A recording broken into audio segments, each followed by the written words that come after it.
자, 이 역대기 3장에는 이 성군이라 일컫는 다윗 왕의 아들들과 딸, 그리고 지혜의 왕이라 일컫는 이 솔로몬 왕의 이 후사들의 이름들이 쭉 열거되고 있습니다. 오늘 역대기 3장에 그 이름을 올린 다윗의 아들들은 19명이에요. 그리고 딸은 하나로 그 이름이 다말입니다. 그 외에 오늘 9절에 보니 또 소실의 아들이 있었다라고 말씀하고 있습니다. 그러면 다윗에게는 최소한 20여 명의 아들이 있었구나 우리가 생각해 볼 수 있어요.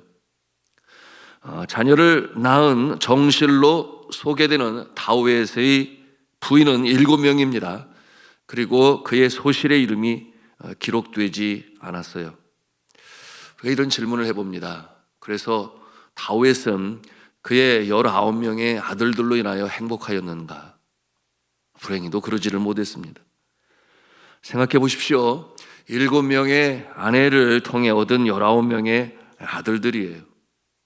과거 우리가 고려나 이 조선시대 사화를 통해 우리는 그런 말이 익숙하지 않습니까? 왕자의 난이라.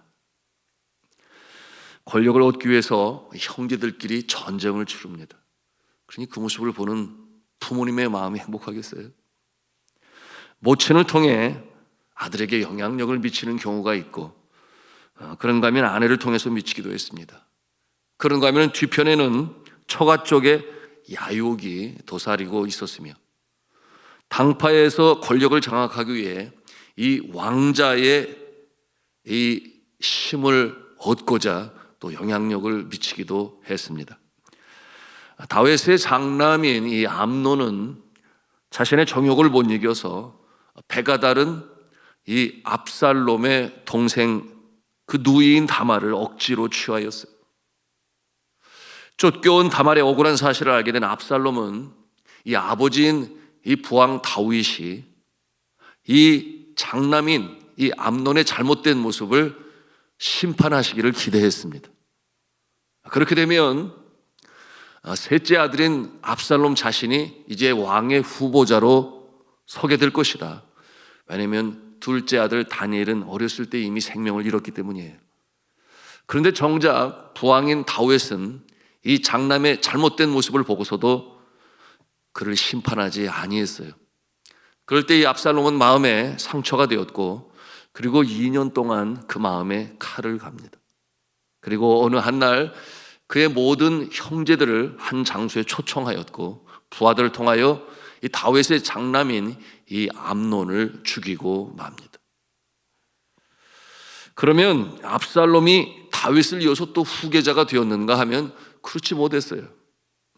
그는 다윗을 배반한 다윗의 친구이자 이 책사인 아히도벨의 지략에 넘어가고 스스로를 자신을 이 헤브론의 왕으로 그렇게 선포합니다. 그리고 자기 편에 선 유다 지파와 함께 거국적인 이 반란을 도모합니다. 전쟁이 일어나죠. 사실 장남 이 암논을 이룬 후에 다윗은 이 기질적으로 용감하고 외적으로 외모가 출중한 이 압살롬을 총애하였습니다. 그런데 이 압살롬은 자신의 때를 기다리지를 못했어요. 전쟁에서 결국 다윗 편의 장수인 이 요압에 의하여 압살롬마저 잃어버리게 된 이 다윗은 깊은 슬픔 속에 잠기게 됩니다. 그때 그의 마음에는 그런 생각이 떠나지 아니했어요. 내 죄값이구나. 내 죄값이구나.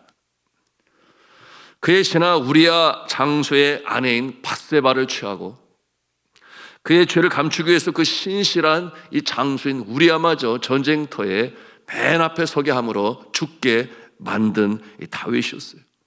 그러니 그 다윗이 자신의 죄값을 스스로 고백을 해요. 여러분, 우리가 알아야 할 것은 다윗은 그처럼 죄를 범한 이후에 침상을 눈물로 적시며 자신의 죄를 통해 자복할 때 하나님은 그를 용서하셨습니다.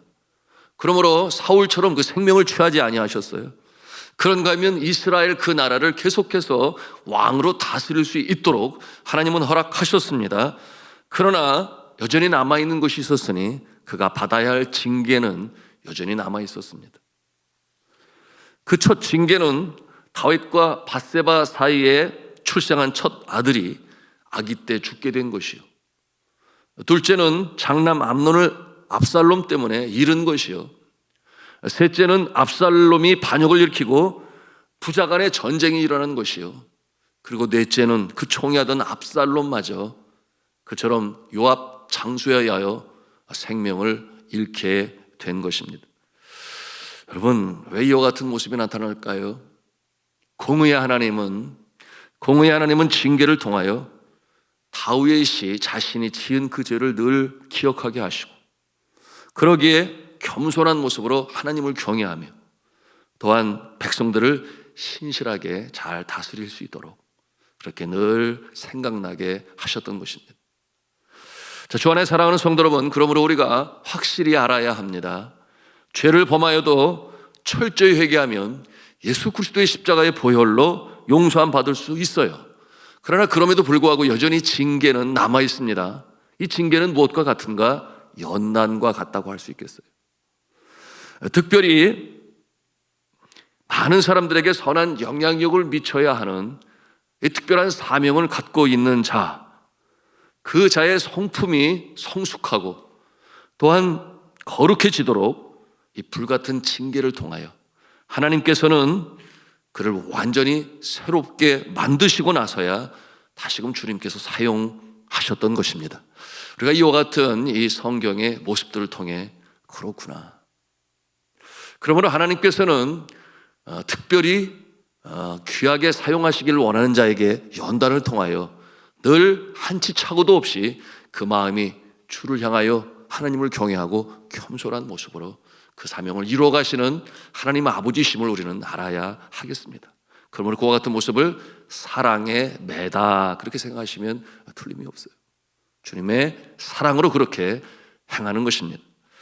자, 다음으로 3장 10절부터 마지막 절까지 이 솔로몬 왕의 23대 손까지 그 이름들이 소개되고 있습니다. 그런데 주목하게 되는 것은 솔로몬 왕의 아들의 숫자예요. 아버지 다윗 왕은 아들이 19명에 다하고 20명이라 생각해 볼 수 있는데, 그리고 딸이 하나였죠. 반하여 솔로몬은 아들이 몇 명이나 됐습니까? 하나밖에 없었어요. 그의 이름이 오늘 10절에 소개되는 르호보암입니다. 이해가 되지 않아요. 그의 아내가 700명이나 되고 수총 궁녀가 300명이나 되었어요. 그런데 아들이 단 하나요, 딸은 둘뿐이었습니다. 참 이해하기 어렵습니다. 그런데 이해할 수 있는 하나의 단초를 성경은 제공하고 있어요. 그것은 솔로몬의 아들, 유일한 아들 르호보암의 모친, 그의 이름이 나아마인데 이 나아마는 유대인이 아니었습니다. 그는 이방 여인으로 암몬 족속 사람이었어요. 여러분, 하나님께서 기뻐하시지 아니하시죠. 만약 기뻐하셨다면 그 700명의 아내를 통하여 그야말로 생육하고 번성하고 땅에 충만하는 다산의 이 복을, 그 많은 선물을 하나님께서 허락하셨을 거예요. 그러나 솔로몬 자신에게 하나님은 냉정하셨습니다. 거기에는 하나님의 깊으신 뜻이 있으셨을 거예요. 그 수많은 이방 족속 여인들이 자신들의 신인 이 우상을 섬기면서 솔로몬의 후사를 갖게 되었다라고 한번 여러분 상상을 해보십시오. 여러분, 그와 같은 모습이 된다면 과연 이 성전 예배가 제대로 드려졌겠습니까? 후사들이 없었음에도 불구하고 그 이방 여인들은 솔로몬의 아내가 되고 또 후궁이 될 때에 자신들의 우상을 가져다가 예루살렘 성전 안에 두었다 그랬어요. 그런가 하면 여러분, 그 수많은 왕자들을 두게 되었다면 그 왕자의 난으로 인하여 과연 유대 왕국은 제대로 유지가 되었을까요? 우리가 얼마든지 상상해 볼 수 있습니다. 왜냐하면 이방신을 섬기는 여인들의 자녀들이 될 것이었기 때문입니다. 자신의 이러한 이 신체적 결점을 잘 알고 있는 이 솔로몬은 지혜의 왕이요 부귀 공명을 다 가진 왕이었음에도 불구하고 그러나 자녀 복에 있어서만큼은 불행한 왕이었던 것입니다. 그러게 그는 이 자녀가 많은 모습이 항상 한없이 부러웠어요. 여러분, 그가 기록한 잠언이라든지 또 시편의 내용들을 보게 되면 이 자녀를 얻는 것이 얼마나 큰 복인지를 강조하며 또 강조하는 모습을 볼 수 있는데요.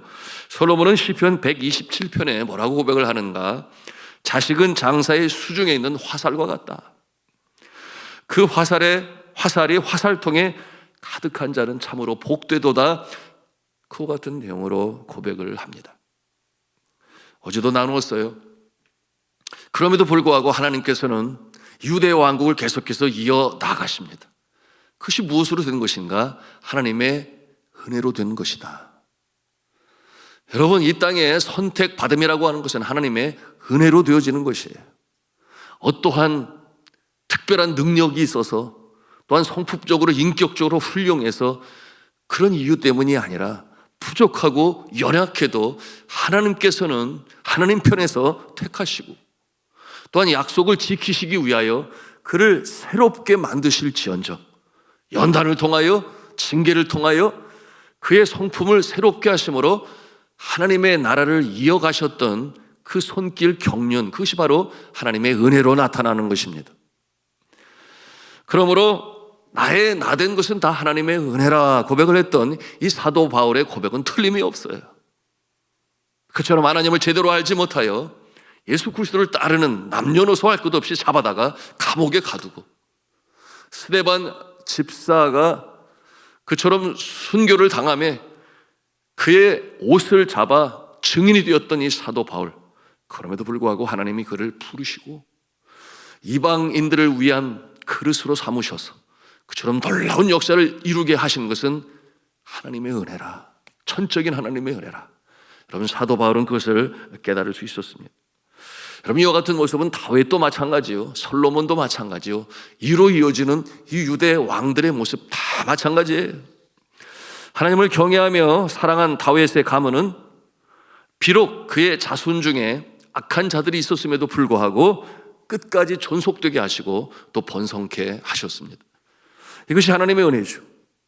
그의 아들 솔로몬은 말년에 우상을 갖고 들어온 부인들에 의하여 이 성전의 우상들이 자리를 잡게 되었고, 솔로몬의 아들 르호보암 왕의 대를 이은 아비암은 그 부친 행한 모든 악한 일을 행하였다 그랬습니다.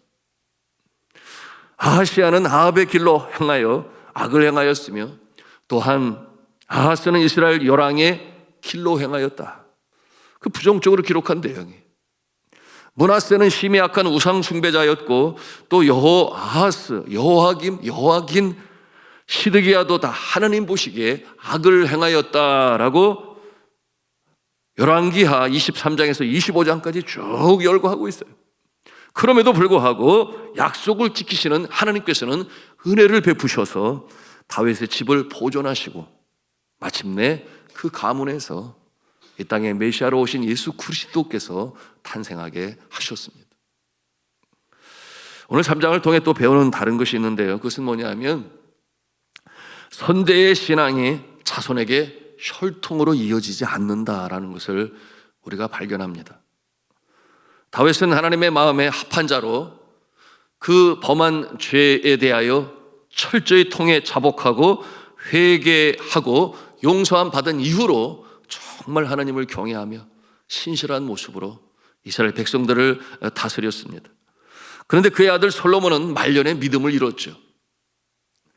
아비야는 악했으나 그 아들 아사는 비교적 경건했습니다. 또 아하시아는 악했으나 그 아들 요아스는 대제사장 여호야다의 교훈을 따르며 아주 경건했어요.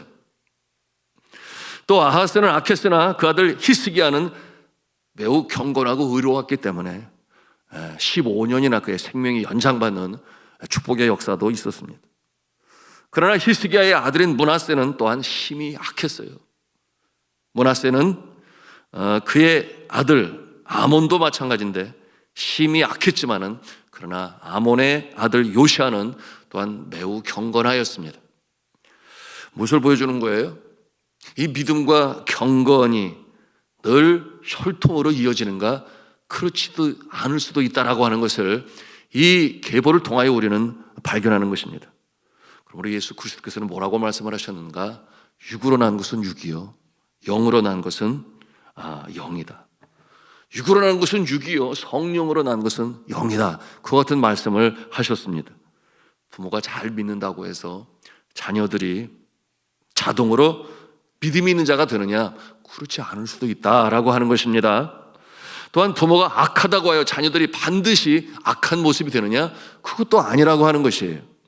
여러분, 이 사람의 믿음과 경고는 주님과의 인격적인 만남이 이루어질 때 비로소 혈통으로나 육종으로나 사람의 뜻이 아니라 하나님과의 직접적인 인격적인 만남을 통하여 베푸시는 은혜를 통해 그 신앙이 똑바로 서가고 믿음이 똑바로 서가는 것임을 우리는 알아야 하겠습니다. 그럼에도 불구하고 우리 믿음의 사람들은 이 자녀들의 믿음과 신앙과 경고를 위해서 정말 이 믿음의 유산을 남겨주어야만 합니다. 신명기 6장 6절과 7절에 이렇게 말씀을 해요. 오늘날 내가 내게 명하는 이 말씀을 너는 마음에 새기고 내 자녀에게 부지런히 가르치며 집에 앉았을 때든지 길에 행할 때든지 누웠을 때든지 일어날 때든지 이 말씀을 강론할 것이며 또한 잠언 22장 6절에 권면합니다. 마땅히 행할 길을 아이들에게 가르치라. 그리하면 늙어도 그것이 떠나지 아니하리라. 그런가 하면 에베소서 6장 4절에 말씀을 합니다. 아비들아 너의 자녀들을 노엽게 하지 말고 오직 주의 교양과 훈계로 양육하라. 그렇게 명하고 계십니다. 여러분 중에는 믿음의 가문에서 신앙을 이어받아 오늘도 신앙생활 열심히 잘하는 분이 계신가 하면 또 어떤 분은 내가 예수 믿는 일에 첫 때가 되어 오늘도 열심히 주를 섬기며 또한 후손들이 잘 되기를 바라여 기도하는 모습도 있습니다. 그런데 정말 중요한 것은 무엇이에요? 바로 지금이에요. 지금 내 대에 나는 정말 신실하게 주를 섬기고 있는가? 그것이 가장 중요한 것입니다. 오늘 이처럼 이 다윗과 이 솔로몬의 후손들의 모습을 바라보면서 여러분 간절히 기도합니다. 아브라함과 같이 다윗과 같이 많은 그 오고 오는 후손들에게 하나님의 은혜가 임하고 그곳에 머물고 정말 하나님의 영광이 나타나는 일에 아주 중심적인 인물로 쓰임을 받으시는 여러분의 모습이 다 되시기를 주 예수 그리스도 이름으로 축원합니다.